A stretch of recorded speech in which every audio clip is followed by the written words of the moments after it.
un bilan macabre d'un système déjà agonissant. Il faut maintenant conduire les Congolais dans la distraction. Wenge est toute une génération. Zaïko, c'est toute une génération.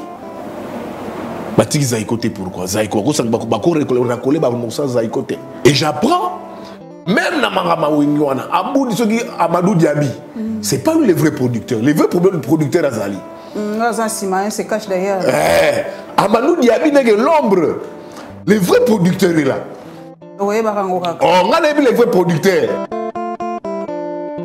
Mais je me dis, Tingi Pouloulou, c'est quel genre de Nekongo? Nekongo Amta Kimia. Et l'eau que ça dit Nekongo Azuyo, Acho, on a Arba Palabre, Bosololi. Tisani, Bosololi, Bosololi Tisani, Bobeti Matondo. Et Sili. Nekongo Akaboula Rambokate. L'image de Nekongo, c'est l'image de Kimbango. Mais quand un Nekongo veut séparer des gens, ce n'est plus un Nekongo. Il faut aller bien. Et c'est une boîte à Pandore. Et on m'a dit du colo. Non, ça c'est. Et qu'on m'a dit du colo. C'est une boîte à Pandore. Pardon, Mosso, pour une fois sauver la République. Mouyambo a dit les vérités au président de la République. Les pyromanes siègent avec vous. Par exemple, la base de l'association Autozo Vivre Kassaï Katangé. Oui, ils sont en possession de tous les carrés miniers. Ils sont avec vous. Et de mes sources, les présidents à Kamoué. Mais il y a des Congolais ici qui vont combattre Mukwege Libanda pour dire que le tribunal spécial là bas installé en côté. Mukwege c'est pas seul. À la limite avec Fayoulou. Au bazouko existe tout à Martin. Les rapports mapping, il faut un tribunal spécial. Mais tu as su le discours de l'actuel président de la République. Kagame c'est notre frère.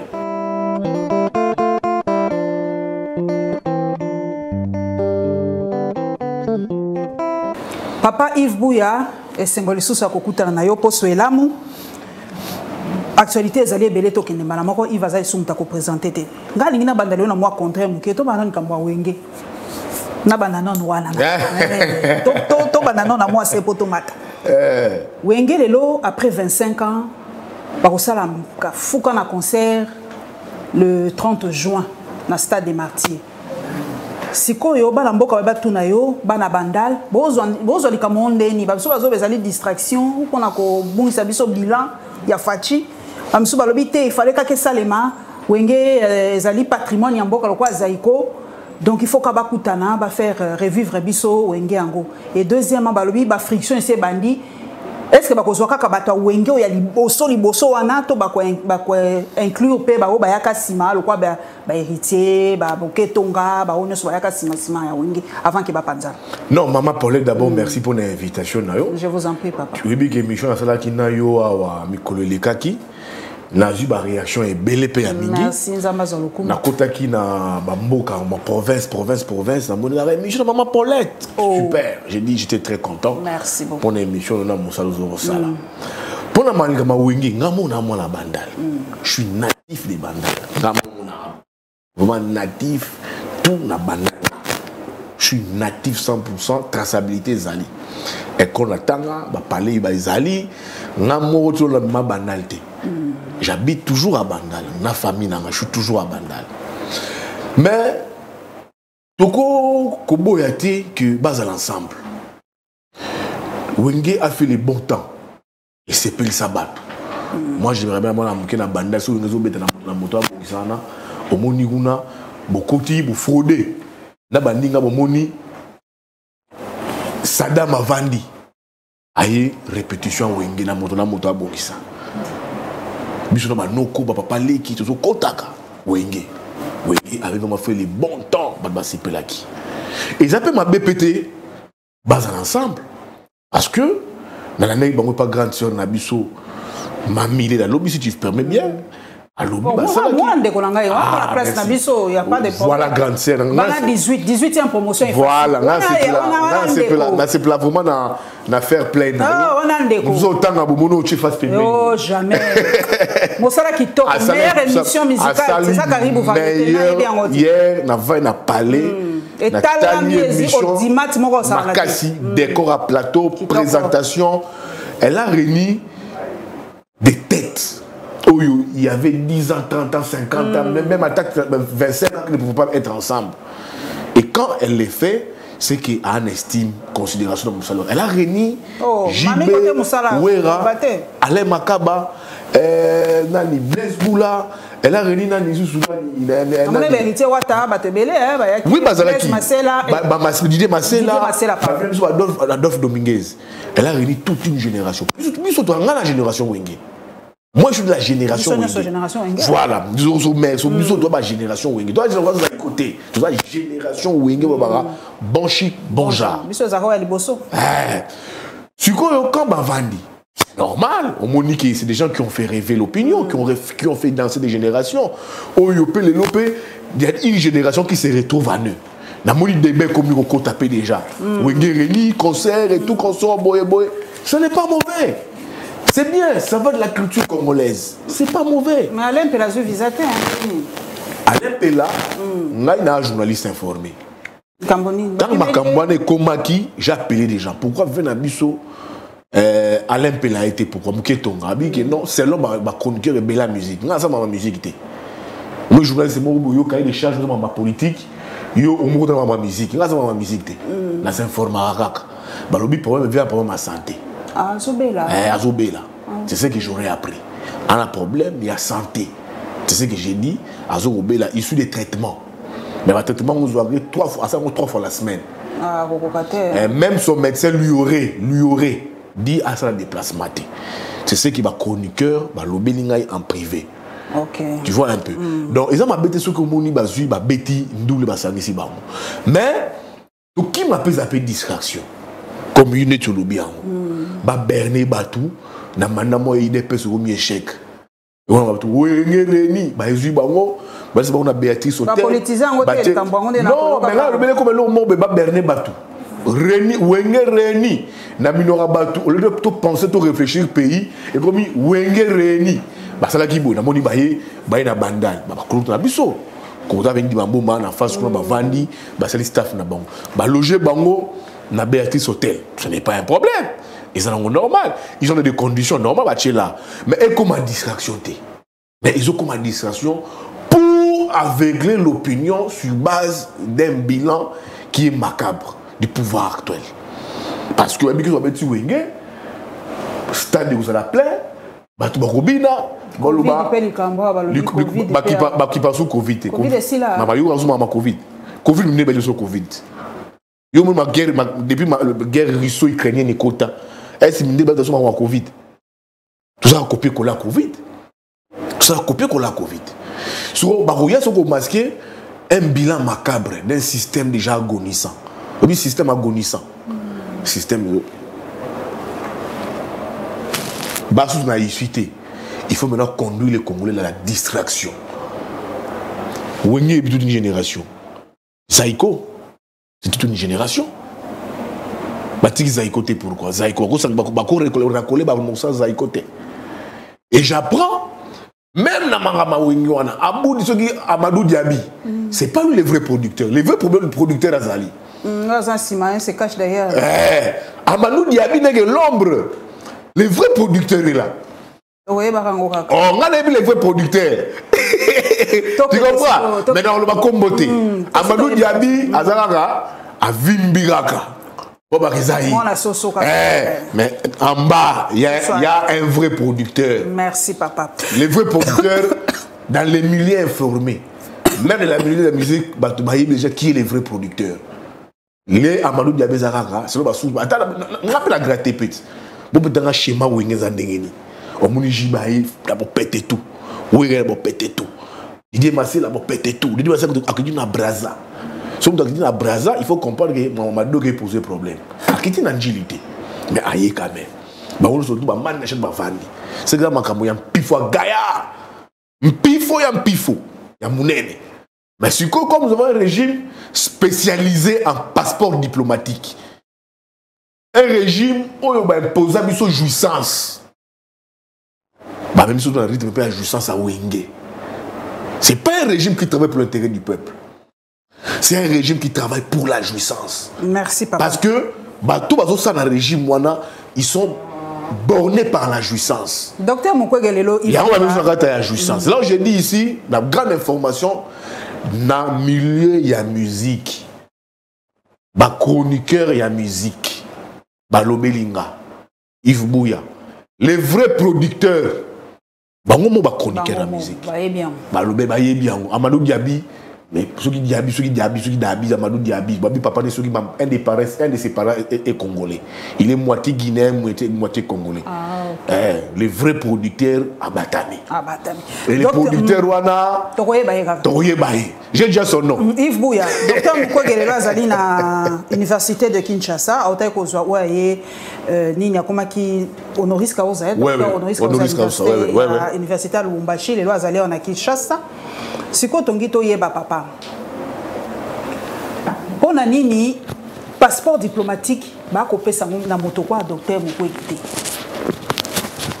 Docteur Mukwege aza ko représenter valablement mboka, aza ko défendre l'intérêt en mboka partout aza ko ken.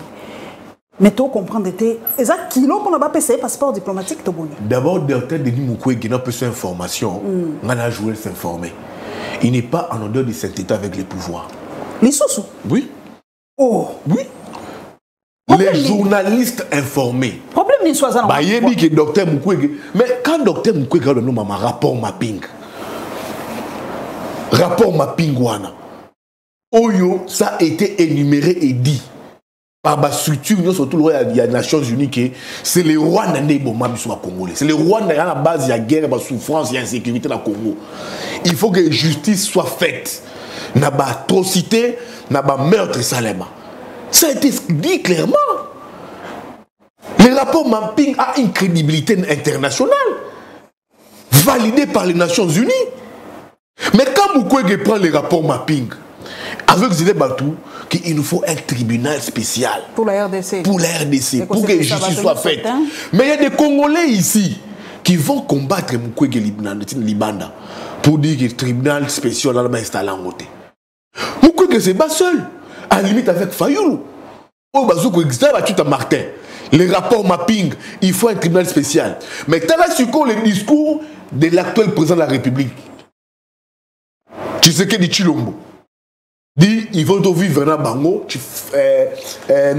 Kagame, c'est notre frère. Mais des gens qui ba salabiso mabe, ba boma biso, ba ndoya ba congolais. Ba bimisa ban na ba maman na biso. Ba viola, ba tante, ba tantine, ba sœur. Ba boma ba noko, ba papa na biso, bana na biso, ba leki na biso. Depuis 98, depuis avènement à Afdel, il y a eu un rapport à l'international. Les rapports mapping. Mais il y a un Congolais, prix Nobel, prix Sakharov. C'est la personne aujourd'hui dont la voix d'un Congolais qui pèse à l'international. Carnet d'adresse construit, fourni. Au moins, comment est-ce que Roi Yambakaye. Et puis beaucoup de choses disent c'est à la suite, il échange, il y a un roi. Que le roi Tilelo a combattu, a annulé, a posté qui déplacement dans le Congo. Pourquoi il n'est pas aimé par ces régimes? Aza aimé. Tu au moins le barawana, ils allaient kaka semblant, ba protéger, ba salaboyer, mais les gens informés savent que Mukwege n'est pas porté et lui-même le sait. Mais à quoi afficher à monter?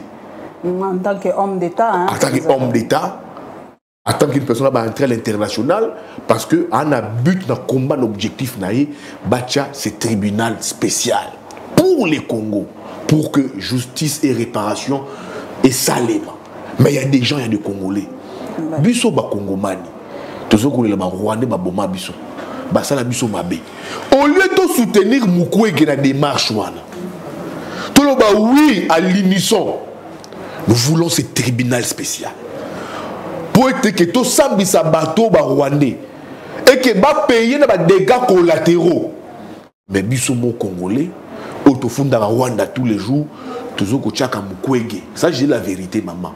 Banzube pour être que tribunal le salimate. Il y a biso mo ba congolais. On fait des rapports à l'international. Tout ce que les Nations Unies, tout le barkino va appliquer rapport Rwandais.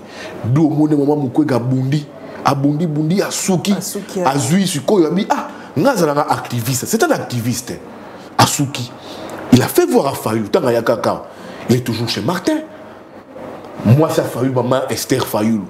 asala kaiba réception ebele alobité ngala activiste mais boni bino ba kongomani boni bino ba politique botiki la nga bitumbo ya tribunal spécial ya rapport mapping d'où au un moment fallu la porter à combat wala fallu la commencer bitumba naye comme politique comme congolais oyo qui s'est senti touché dans la mémoire collective na mai oyo ba Rwanda basai la biso pas lui c'est pas un acteur politique Mukwege asa la parti politique té asa peut-être un hôpital n'est pas qui est subventionné aux abamo solo par-ci par-là mais azali moi politique té ba politique bazali mais moi politique moroté ani ko endosser les Cambouana même pas l'UDPS où était en Kabila de Rwandais hier qui disait il y a Chichi Zongise dans Rwanda. Moi, je pensais que sur les ce qu'on a beaucoup dit, ils vont exhumer ça. Tous ces rapports, pour exhumer en haut, sur la place publique, que réparation soit faite. L'UDPS, qui a traité les pouvoirs des Kabila, les pouvoirs des Rwandais. Mais comme on a beaucoup dit, on va protéger, même, même pas activer le rapport Mapingwana. Bissomo Congo. On veut une chose son contraire. C'est là où j'ai dit, Batika Mukwege. Passeport diplomatique, il m'a mis comme un cop. Ah, comment un cop? Il y a un petit vendeur passeport diplomatique, il est posé pour faire des mœurs en Belgique. Il fait des mœurs, c'est l'Obani. Oui, papa. Agression sexuelle. Mais on donne un passeport diplomatique à une personne qui est réputée comme. Hein? Répété drogué, c'était. On a habité, mais Bisso. On a vandalisé les pays. Les passeports, c'est l'image d'une nation. C'est l'image d'un Congolais. On a vandalisé, démonétisé les pays. Démonétiser les pays. Ça m'a déjà pas non, comment quitter ce passeport? Mais qu'on a passeport, on a un problème. Si on peut si un passeport, on va le capter. Pose un passeport 3 semaines. T'as l'affaire étrangère. Chaque jour, le rôle de la maison Schengen, qui est une affaire étrangère. Na cas qui plaît. Liban n'a pas été plein. N'a pas passeport, n'a expiré. Pour notre passeport, je dis paye $250. Tout ça normal. $250. Et puis, dans ma Yuyaboui, au Kotibou, au Salibou, $250. C'est quel pays? Vous rappelez un billet d'avion, avion exacté. C'est quel pays? On anticipe, on dit. Pour rabaisser après un passeport, est-ce que ça sera en stock? Parce qu'on imprime en Wapi. Dans le tête des monnaies, où il y a une entreprise privée. Oui, mais ça clair, tu sais, l'autre, il va rater un imprimant. On ne sait pas. Et au tête des monnaies, lobby, c'est avec Semlex. C'est quoi les années? Pour éviter. On dirait qu'on poursuivre dans Semlex. On dirait pas poursuivre dans Semlex, mais on dirait que l'État a récupéré quelques avantages. Tu vois? Donc, les passeports diplomatiques comme un cop. Moutoumou, conseil, Jomo, non, diffamation. N'aime pas comme bon. Soit des c'est un Congolais. C'est Congolais, le même Congolais payé à Zugolo, à Maragui Luando, na Turquie, kuna, ou, bah, investir Bazali, to, na Guy Luando, na Turquie, kuna, à Kende, kuna, ou, bah, investir Bazali, Jean Guy Luando, à Fouti Mbongo Nemoko, à l'eau Kinshasa, Turquie. Ce type-là, des mois après, c'était son nom. À Kekuna, bah, monsieur Bazali, ou, pour ceux qui citent Fachi, à Bazate, Luando, il y a moi, monsieur Solo, il y a logement, il y a tout, à Zongi. Tant que Luando est un partenaire, pour n'a pas ça, ceux qui citent Fachi, Joanne Balamor, Bateki Kankokolo. Oh. Intox, c'est ce type-là. Je connais son nom. Azui, il y a mis Vandama. À Kekuna, il y a ses passeports diplomatiques. Ce qu'on va payer, c'est Vandam, Jean-Claude Vandam, passeport diplomatique. Pour la terre, il y a sexe, sexualité, agression sexuelle. Parce que je ne sais pas. On a donné un passeport à Vandam, les passeports, pourquoi? Attends, il y a sexualité. Je suis d'accord, ça va guider ce passeport diplomatique. Bateau, ça là, Makambo, ça le coup Mamboka. Mais Vandam va payer ce passeport diplomatique, Lélo. 3 jours après, poursuivre n'importe quoi pour faire des mecs, agressions sexuelles. Donc Vandam va véhiculer l'image du Congo d'un prédateur sexuel. C'est ça. On remet à Vandam un passeport diplomatique pour nous prêcher la prédation sexuelle. Comment agresser les femmes. Somme. Le petit Vandam, passeport, Paul Blabiso, comment vendre l'image du Congo, comment agresser les femmes sexuellement. On a remis, s'il fallait dire, sur base à pleine bapessier, un passeport à un prédateur sexuel, dont la distance avec les femmes doivent être déjà à l'écart.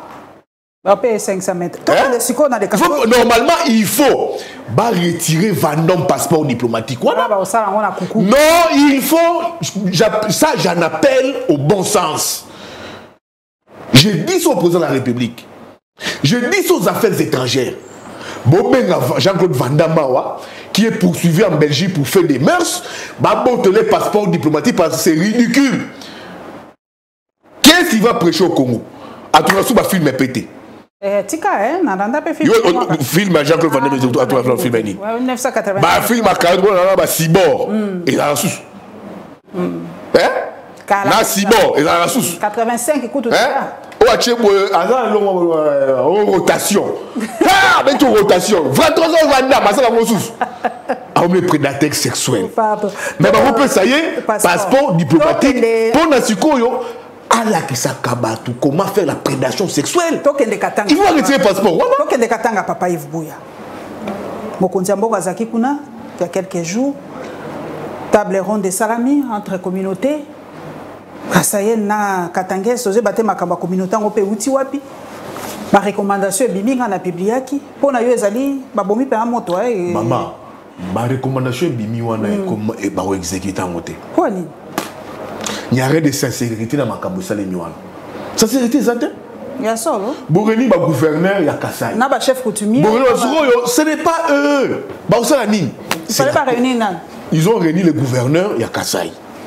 Bareni ba gouverneur, il y a Grand Katanga, ba Masuka, ba Kiabula, ba Vandiguna. Bozu ba chef coutumier Boché. Bosali, c'est du folklore ça. Bosali makambu, ngoimulunda. Na pêche information, ngoimulunda, aboye na bolo quoi, ba pèse ba recommandation. Non, ba ngala tangi balobi ba nini na recours simité. Non, ngoimulunda balobi na ba parmi ba condition. Entre la reconstruction katangaise et kassaïenne, il faut libérer Ngoï Mulunda. Et d'autres prisonniers katangais ou kangi kangi bazaï belé. Mais Ngoï Mulunda on a présenté Soki, katangais musuba na bolo wa bimité. Pourquoi Mandela? Pourquoi Mandela? Vous voyez un peu? Et ça folklore, l'argent dépensé pour rien. Ça machukuna. Kasaza Mukwa tombolo.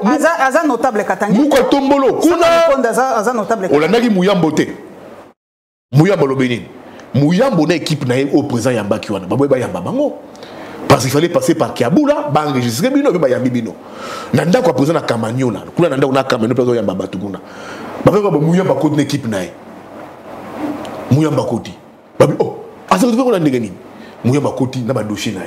Jean-Claude Mouyambo Kiasa. Le coordinateur Ino Sacré Katanga avant dit ben avant l'équipe de Union Sacré kuna. Atala boy sama chou pembeni. Amona bone Kiabula ça l'a quitté. Atala moni ba Vigné Chimanga, ba Dani Banza. Mouyambo a dit des vérités au président de la République. L'équipe ils ont dit des vérités. Ils ont dit excellence. Ce qu'ils font c'est du folklore. Les pyromanes siègent avec vous. Bato à la base de la situation, bazanayo. Bazanayo. Tes collaborateurs ils sont avec toi. Basé à la base de la situation où ils vivent Kassai Katangé. Oui, les pyromanes, ils ont Mouyambo a dit ça au président de la République. Les pyromanes, bateau, voilà, tirer sur Makambo, ils sont avec vous. Ils sont en possession de tous les carrés miniers. Ils sont avec vous. Et de mes sources, les présidents à Kamoué, les pyromanes sont avec vous. Vous pouvez beau faire. Si vous gardez les pyromanes avec vous, rien ne va se faire. Vous pouvez que ce soit gouverneur, chef coutumier. Mais la population,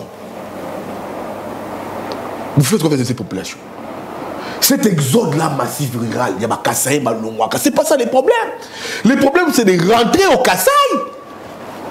Construire les Kassaï. Mais le Rwanda, il faut construire. On a construire. Maman, je là. Nani a reconstruit ce qui les gâté. Ngana uti Goma. Goma est ton mandengeni. Quand c'est pas ça qu'on va te détourner comme bon on a mindu quitter. Et ça bateau ba ça la pétrole, ba ta soko ba ça la pétrole. Mbongo rétrocession pétrolière ya ngo etonga banzela Goma. La route, la route est asphaltée. C'est propre, c'est beau. Matata. Aza originaire wapi? Kindu Maniema. Kindu Maniema. Pendant le Baraïb, il a habité, mais il y a une décision judiciaire là-dessus où ils ont exonéré de toute accusation. Regarde ce qu'il a fait là-bas, Maniema. Tu vois ce qu'il a fait?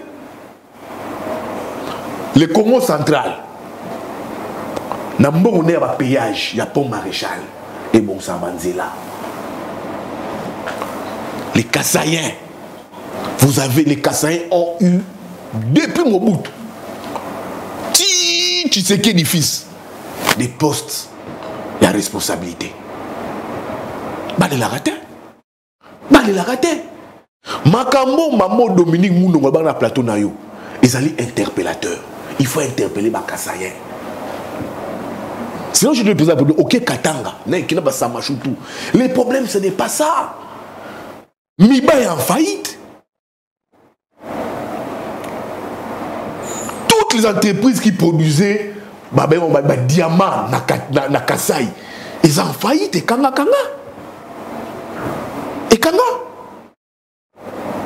Il faut voir les mal.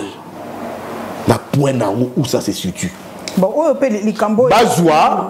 Bazonga na Kasaï. Ils se disent que le pouvoir, c'est un pouvoir kassaïen. Le président de la République, c'est un kassaïen. Les gens qui l'entourent, c'est des kassaïens. Bon, bah, le baramache à Moumeno, comme ils le disent. Bakende, batongo Kasaï. Moutuna, tonga chez soi. Mais tu les gelés à kuna tendeko. Tu les gelés à c'est bon, bah avancer. Oui, bah avancer. Les Catalans, Congolais, il faut tout le barrer en vérité. Les Congolais est mieux là où ils se sentent Congolais. Par exemple, Boganabiso. Mais les Catalans, parce qu'on se plaint d'un exode massif ou anaté. Il y a des Kassaïens qui viennent au Katanga, c'est ça les vrais problèmes. On peut Kassaïens, peut lobby société, ils ont fait ça, on a batabandu, on a lingi pe angoté. Voilà. C'est là où je vous dis maintenant, il faut les mal et venir d'où. Comment s'illustre les pouvoirs il y a? Non, le pouvoir d'abord, tout passe du comportement. Comment se comportent nos frères kassaïens? C'est des comportements qu'on décrit sous Kabila. Comment est-ce que les Katangais vont se comporter mal? Il y avait un moment sous le régime de Kabila, on a posé moins de responsabilité, il faut le bas Minasema. C'était mauvais, ça qui m'a bé. Et bien sûr, avec l'UDPS, nous avions combattu cela. Du temps des Kabila avec les Katangais, c'était ok, Minasema. Ok, Katangais. Le président de la République a vécu ça, combattu ça. C'était une image qui devait effacer en disant on ne veut pas de ces images-là. Comment se comportent les Kassaïens? Ça, c'est une très bonne chose. On en a marre de Ngobla Lobara. Comportement la bino et risque peut sa président de la République deuxième mandat. C'est pas moi bouille, hein? C'est le premier citoyen de la ville, le gouverneur de la ville. Les Wewa Kassaïens. Alors, on dit, votre comportement, ils ont risqué et peut sa président de la République deuxième mandat. Comment se comporte un Kassaïen à Taboua Lopang Moronaï pour foutre la rassemble? Nous, on y avait un moment.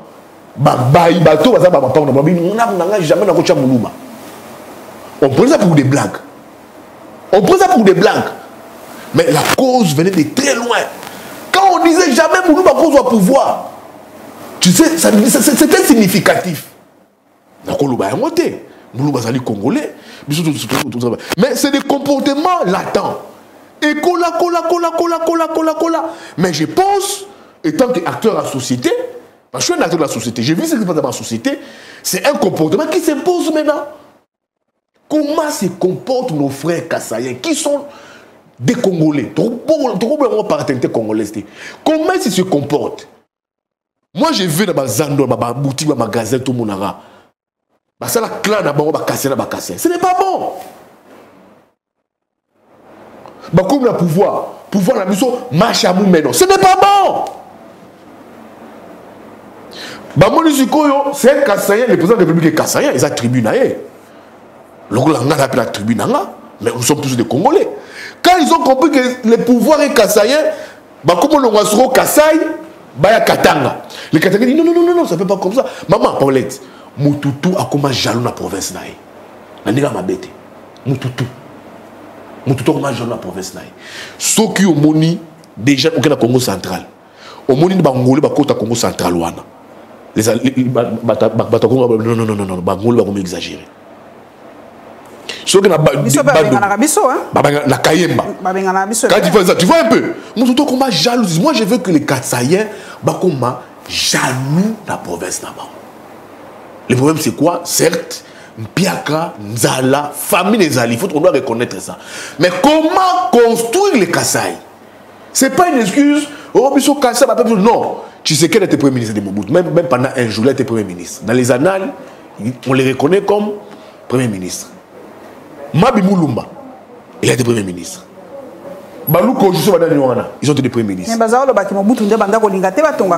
Comment Mobutu a Lingate? Construire chez soi, tu sais qu'il y a des responsables kassaïens qui ont mais le fait partout, non, les Équatoriens par contre, il y a des Équatoriens le pan Morezali. Bandundu, il n'y a pas une tribu Oyo Bazali jalouse dans les Bandundois. Il peut manquer à Kinshasa, mais chez Yazan et Loko. Ils sont comme ça. Les Bandundois. Il n'y a pas aussi des gens comme les Congo. À cause d'Anakin, mais dans le village natal, il a où dormir. Il dit que Kin, Matadi, c'est 6 heures de route. Jean-Claude Voué, belé. Moi, je suis à Matadi. Je suis à Congo Central, je suis à Toutou.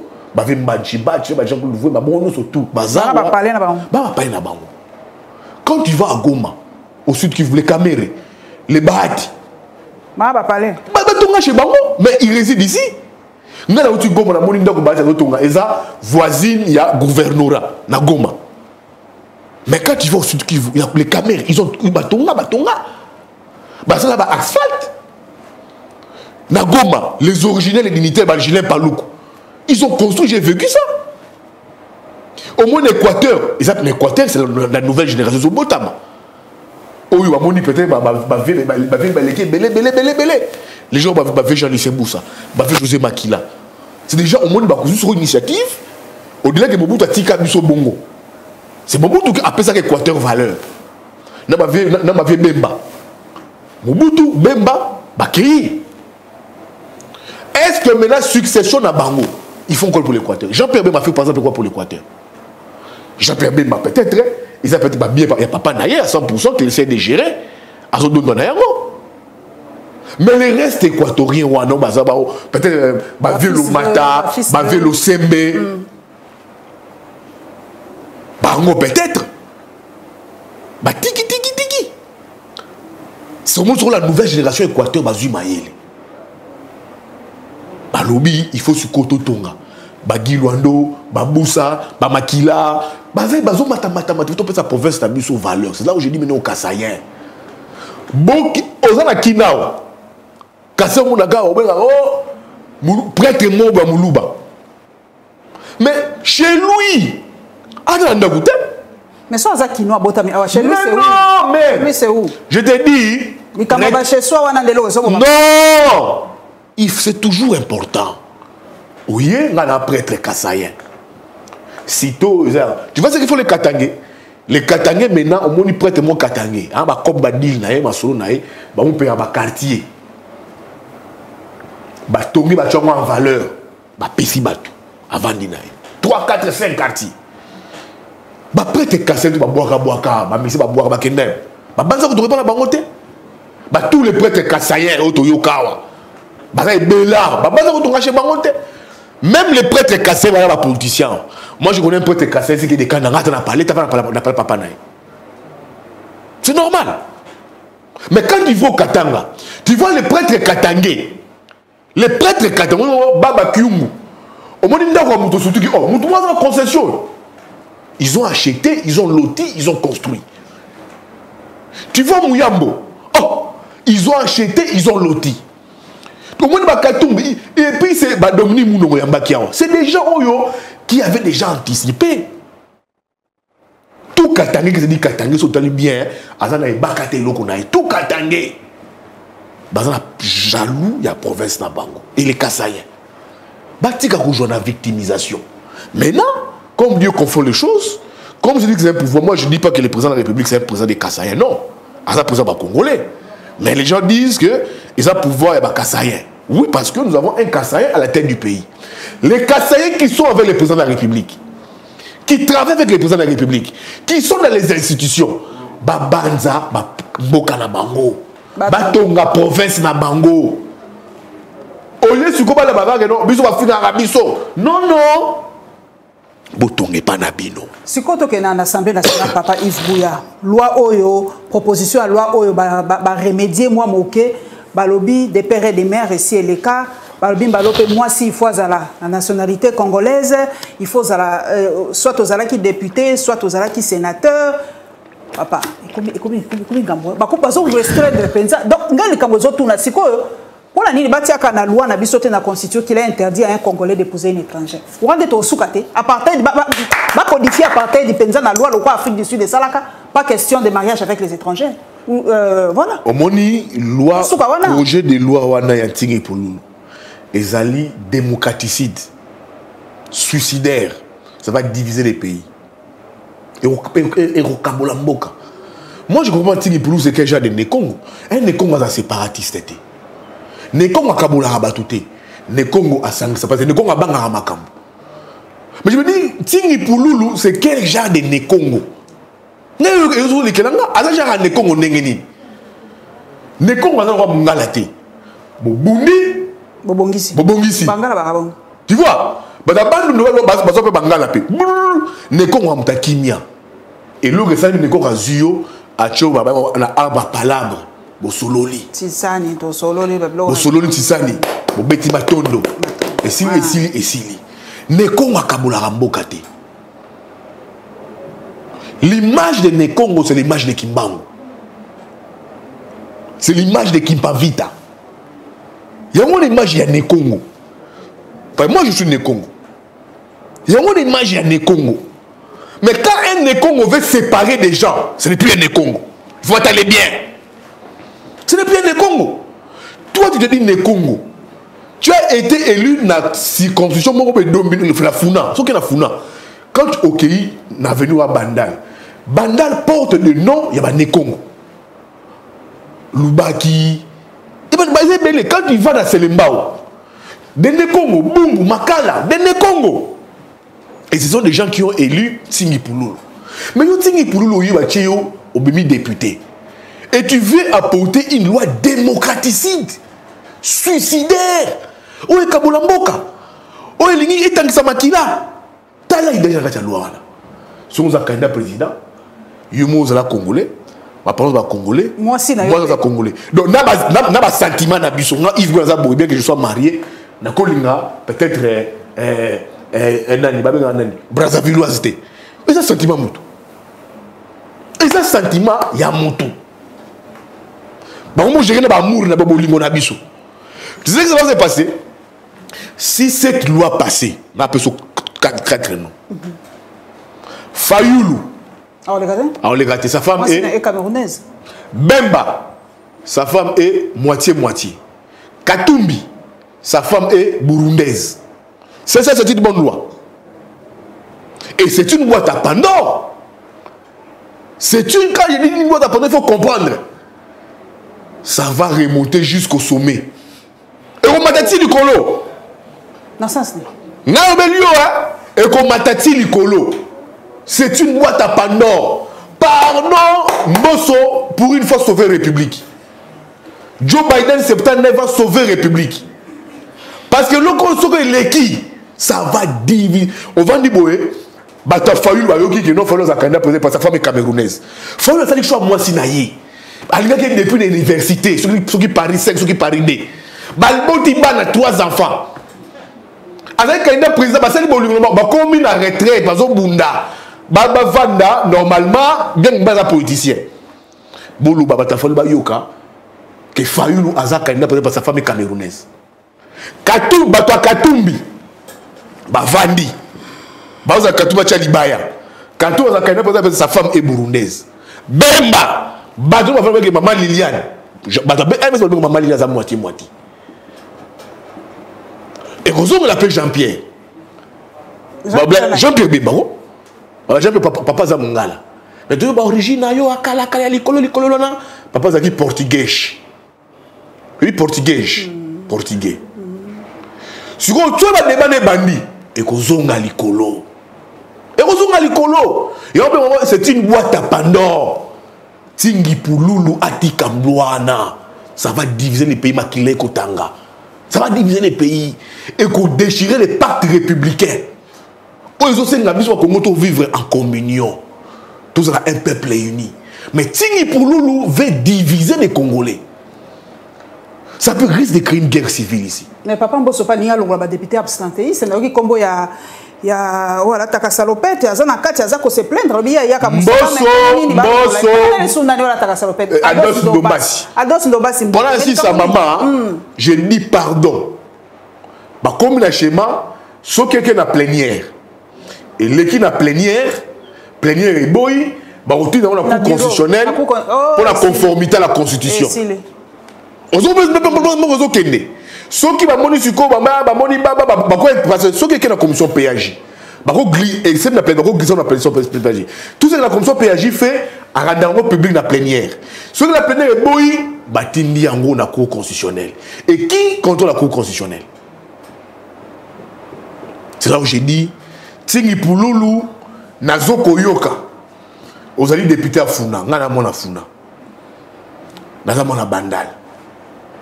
Tingi Pouloulou, on t'a pas élu pour diviser les pays. J'apprends, je ne confirme pas, j'estime. Nayoka doit jouer à poste déjà, ce n'est pas un technicien.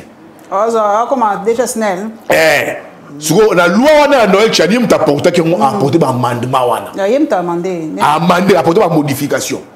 Tingi Pouloulou, Kolingate, comment nous allons salir de génération en génération. Son nom sera sali de génération en génération. Votre papa a été à la base de la loi. Il y a Makila na Congo. Et Tingi veut faire ça. Ils ont une proposition extrême droite. Hein, maman, c'est suicidaire ça. Et ça plus que les peines. Et ça plus que il y a monsieur Jean-Marie Le Pen. Et ça plus que la proposition d'Éric Zemmour. Éric Zemmour. Il y a Tingi Pouloulou et Zali, il y a plus que l'extrême droite. Bon, je Mani. Fayoulou Avanda, pour ma maître, Fayoulou Zakana, président de la République.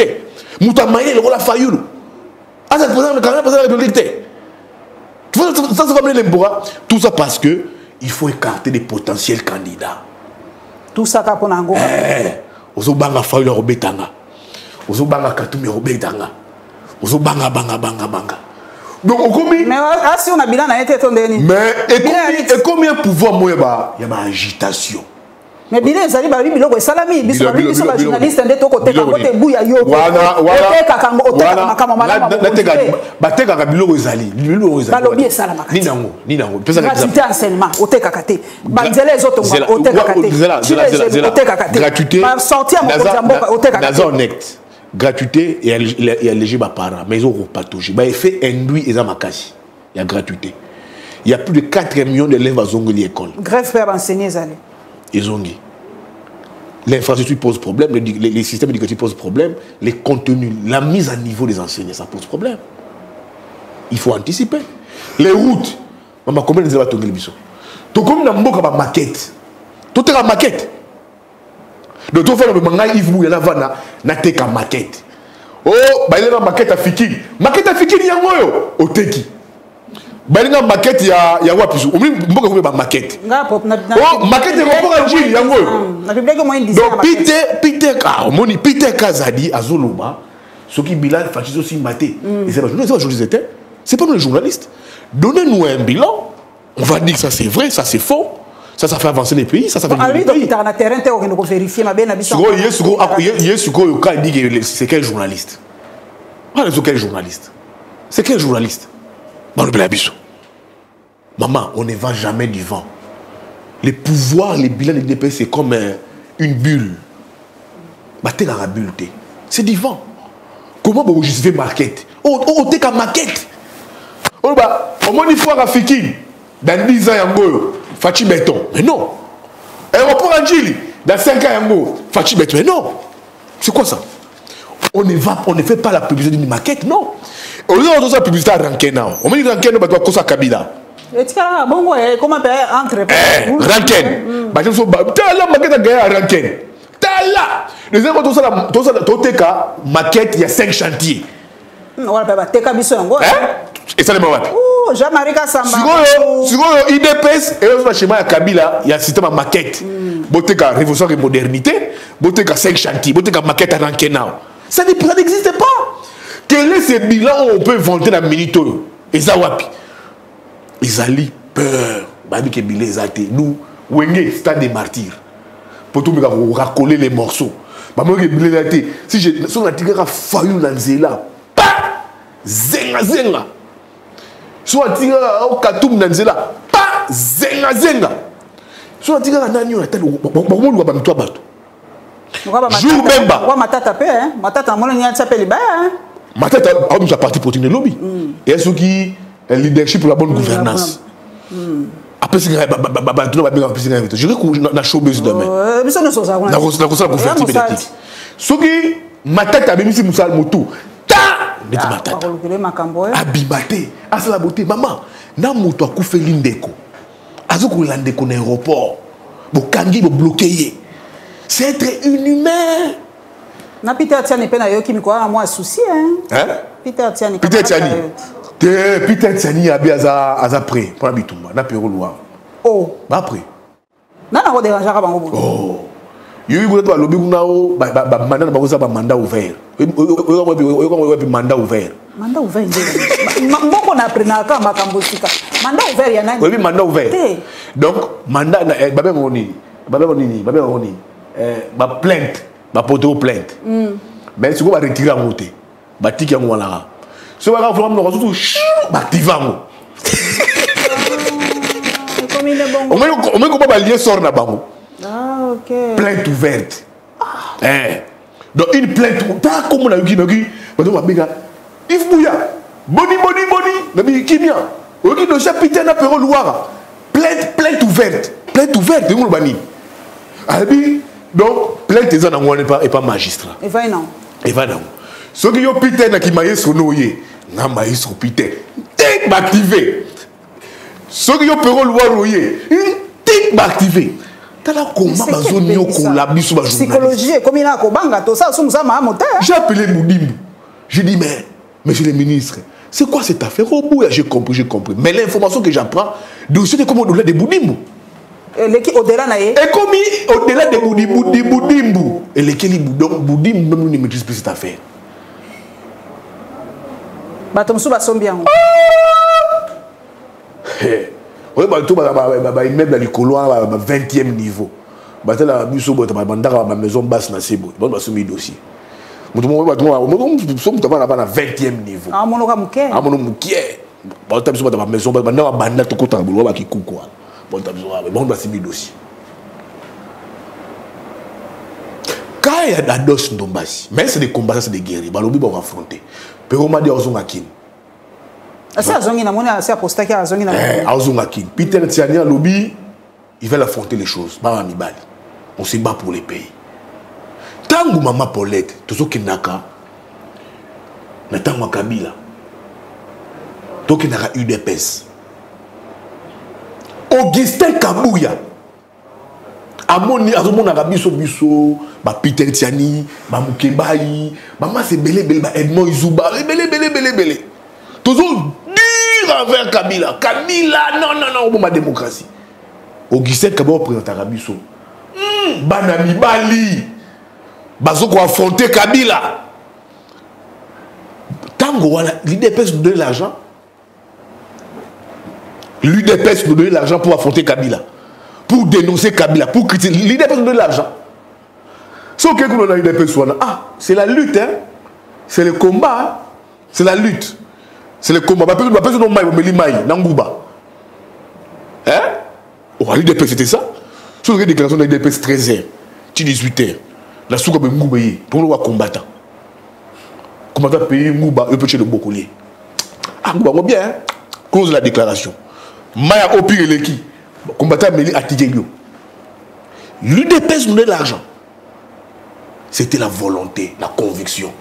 Et la même conviction, il y a des compatriotes, il y a des journalistes, il y a des acteurs sur la société civile, des politiques qui ont la même conviction qu'hier. Pour dire que non, ça ne marche pas. Ce n'était pas le combat d'hier. Ce n'était pas le combat de l'UDPS. C'est la conviction Oyo, Peter Banamo, Ngabouya, Pero, Binomer, conscient de la République, Augustin quand ne donnait pas l'argent. Papa était chez qui ne donnait pas l'argent. Encore moins l'actuel président de la République. Oh. Mais quand il venait dans ma déclaration, il y a eu des pèses. Dans le Jeep, avec son assistant Michel Moulumba. Ah, il parle comme toi, il n'a pas Jacques Chabani. Il ne donne pas l'argent. Bruno Chiba, Bruno Mavungu. Papa, ça besoin bon. Papa, ça besoin bon.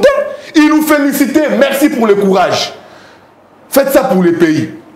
Et quand maintenant on se met à critiquer, Yves Bouya, pour l'être qui monte, il y a Fayolo, Peter Tiani, il y a Katumbi, Edmond Izuba, il y a Kamere. Quelle république? C'est quelle république ça? Pour poser une question, je vais Peter Kazani. Quand ces journalistes-là partaient à limiter, ça je réponds à Peter Kazani. Je le voyais venir Peter Kazani quand il venait à limiter. Quand on partait à limiter, là, on devait à limiter, au Vandi Boye, dans la déclaration. Là, on vient Moubaki. Peter Kazani a dit Peter Moubaki. Viens ailleurs. Les gens qui connaissent l'histoire du DPS Maïmi, que Peter Kazani a dit Peter Moubaki. Au moins, on ne va parce qu'au moins, il passe pas de distance. Mais Moutou, elle a dit très proche, c'était Moubaki. Mais quand vient Moubaki, vient Chibala, vient Bruno Mavungu, Jacques Chabani, le président de la République, le secrétaire général à la chaîne des relations extérieures avec les partis, et nous donner l'argent pour combattre Kabila. Et nous donner l'argent pour critiquer Kabila. Après, c'est bon côté. Mais ce qui est limité, c'est Nzala. Aucun limité Nzala, aucun limité pour le Congo. Déclaration de 2018 au milieu de papa, tu serais dans Zalaka. Auquel il mettait à Vaniga Mougaka, à qui il a donné Pemeloga RFI au BBC. À Vaniga Mougaka, faites la déclaration, c'est la déclaration au Bimi. Au Bimi rédaction, au Bimi limité. Il faut que rappeler pour Makambouana. T'as la limité. Bah, moi, ça me semble la rédaction, n'a mon frère Kuna. Bah, qui m'a la déclaration, il dépêche. Pour les maloumi dans le journal. Au Kimimoto, journal, il y a un document. Et puis maman, quand vous avez le quoi, il n'y a plus, il n'y a rien. Il n'y a rien. Tantôt bimi, tantôt bimité. Et ceux qui me quittent, bimi, mon qui est. Ils ont dit transport, c'est Augustin Kabouya. Peut-être 10 000 francs. Pour votre transport.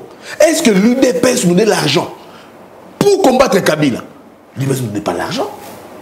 C'était un combat à conviction pour le Congo. On a pensé qu'avec Kabila, c'était fini. On ne veut pas gérer les pays comme ça. Et c'est le même esprit qui anime les Congolais que nous sommes. Non, l'UDPS dirige mal les pays. Ce n'est pas l'argent, ils ont conviction. Ils ont conviction. L'argent ne sortait pas. Et puis, quand je dis, c'est les journalistes. Moi, je lui réponds à la question au Yambaye. Yves Bouya dit, Yves Bouya, à l'Obélier, que quand nous partions à limiter, couvrir les reportages, faire la couverture médiatique, point de presse, conférence de presse, la commission de Tshisekedi. Même quand Tshisekedi présent dans la République, présent rassemblement. Bissou, on partait là-bas, est-ce qu'il ne peut se donner l'argent? Merci beaucoup en tout cas. On voyait que c'était le combat. Il y a Congo et qu'il ne peut incarner ces changements. Il peut faire son bon côté. Merci papa. Mais quand on est là, on parle, Fayulu appelle ça bon. Katumbi appelle ça bon. Bakongo Lugao, il faut y avoir un mundele mort, on a dit $10 000. Oh! Donc tu vois, so baby sabato lo baso Dubaï c'est Sambo na ozonga sous Dubaï bato bakangaka bato na aéroport wana ozonga sous Dubaï kuna balobi makambo ya toilette na Dubaï kuna to somo babi ba fille moyen na Dubaï somo ngana évidemment solongo te ngake na musala bato balinga ba Dubaï na ozonga sous Dubaï zonga no papa bako diaboliser lisusu bakanga aéroport Moutaka l'aéroport a été, na bima na ozonga. Parce que les gens savent que Bouya fait très bien son travail. Merci. Et ce que je dis, c'est des vérités. Maman Paul dit des vérités. Donc je dis que non, continue à Moussana. Battre toi, oh, mouta bandouno, ils ont tribunal. Battre toi, mouta fayoulou, ils ont choisi à conviction. Autant que vient de la corporation, bah c'est un choix Félix. Bah c'est un choix Félix. Alors quand on fait un travail pour les pays, bah on a dit que non, oh Katumbi, oh Kamere, oh Banini, oui. On les fait d'abord pour les pays. Merci. Mais l'UDPS, hier quand on les faisait, même les gens qui travaillent avec l'UDPS, les journalistes, est-ce qu'ils sont autant rémunérés? Donc vous confondre opposition, lutte n'a pouvoir, non. Merci. Comme vous m'avez dit quand même, on va sentir changement. Comment on a communicateur na bango, là. Mais au moins, c'est pas la conviction. Conviction, c'est là qui est dans la bitumba. Ah voilà, c'est la rentabilité. Et puis vous êtes au pouvoir. Vos communicateurs, on communique, vous devez nous donner de l'argent pour communiquer. Là, c'était dans l'opposition. Donc, vous pouvez dire que nous sommes dans la lutte. On est dans la lutte. Mais les lotés. Les l'UDPS ne peut pas tenir les discours de la lutte. Non. Ça ne peut pas tenir les discours de la lutte. Si vous avez communiqué pour Nabino, vos journalistes, il faut que vous quand tu vois Bouya est bien habillé comme ça, oui. Attends, tu as un bon, tu vois, bien habillé. Ah, ben oui, attends, bon, là. Oh, Katumbi, ce que y est là. Oh, Matata, ce que y est là. Communication, c'est l'argent. La com, c'est nous. Ce que je vais te avant-hier. Il faut que tu aies non, quand tu as c'était pas de avant-hier. Dans la villa. Oh, pour mon ayo, ton bon nigaka, biso communication, vous avez Koufa. Toi, tu fais bien ton travail, mais ton nigaka. Au travail, on a Mouka Tombolo. Je dis Mouka Tombolo. Mouka Tombolo, son nom. Je dis Mouka Tombolo, on comprend. Ah, mais non. Il faut bench. Mamouza Olala, Banini, Mamouza Biente. Je dis Ngaï, n'a pas politicien, n'a pas journaliste. Soit c'est le Mouka Tombolo, à Salimou et l'aura bien Robert Maboko. Je vais applaudir. Non, un problème n'a été. Mais maintenant, où vous en avez bangouana? Bon, ça me salue. Vous l'avez traité comment? C'est ça le problème. Bon, traité kabande qu'on a vu sur la ndengeni. Vous l'avez traité comment? Ami, donc pour la fatigue, béton, on koufa. Mais à qui m'a ça, on bis, on monte à côté. Le rôle à bis. Ils ont dégagé Vancouver, dégagé mon Saranati. Déjà, c'est tout comme ça. Abimi Boye, Moutou Kezate. Je dis non, moi je suis journaliste. J'ai fait mon travail comme journaliste. Non, pour dire non. Et puis je ne suis pas un chanteur. Je ne suis pas un journaliste. J'ai fait mon travail. Donc maman Paulette. Merci beaucoup papa. Merci pour l'invitation. Donc au moins la retour à Dubaï. La retour à Dubaï. Voilà, les jaloux vont maigrir.